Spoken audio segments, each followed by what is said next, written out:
আসসালামু আলাইকুম। আমি এখন রয়েছি আমার যে শহরে, সেই শহরে রয়েছি।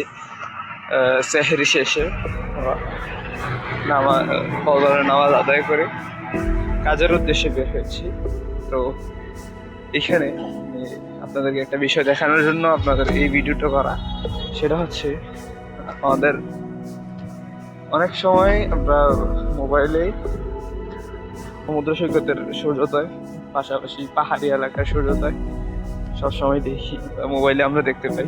কিন্তু আমাদের নিজেদের এলাকার সূর্যোদয় আমরা কয়জনের বা দেখতে পাই, আমাদের কয়জনের দেখা হয়? কারণ রমজান মাস বাদে আমাদের ততটা সকাল সকাল আর উঠা হয় না। আর্লি মর্নিং দেখার সুবাদে আর্লি মর্নিং আমার এখন কাজে যাওয়ার উদ্দেশ্য নিয়ে, কাজে যাওয়ার জন্য আমি বের হয়েছি।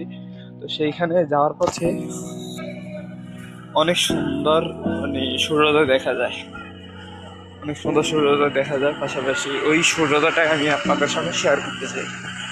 এত সুন্দর সূর্যোদয়, তো ইনশাআল্লাহ শেয়ার করবো। আপনারা ভিডিওটি দেখতে থাকুন, না এটা অনুরোধ রইল। বাংলাদেশের সূর্যোদয় শুধু একটি প্রাকৃতিক ঘটনা নয়, এটি এই দেশের প্রকৃতি, নদী, পাহাড় আর মানুষের জীবনযাত্রার সঙ্গে গভীরভাবে জড়িয়ে থাকা এক অনন্য সৌন্দর্য। ভোরের সূর্য যখন ধীরে ধীরে দিগন্ত থেকে উঠে আসে, তখন আকাশের লাল, কমলা আর সোনালী রঙের মায়াবী ছটা ছড়িয়ে পড়ে। পাখির কণ্ঠ আর শীতল বাতাস অপার্থিব পরিবেশ তৈরি করে। বাংলাদেশের মধ্যে বিরল অভিজ্ঞতা।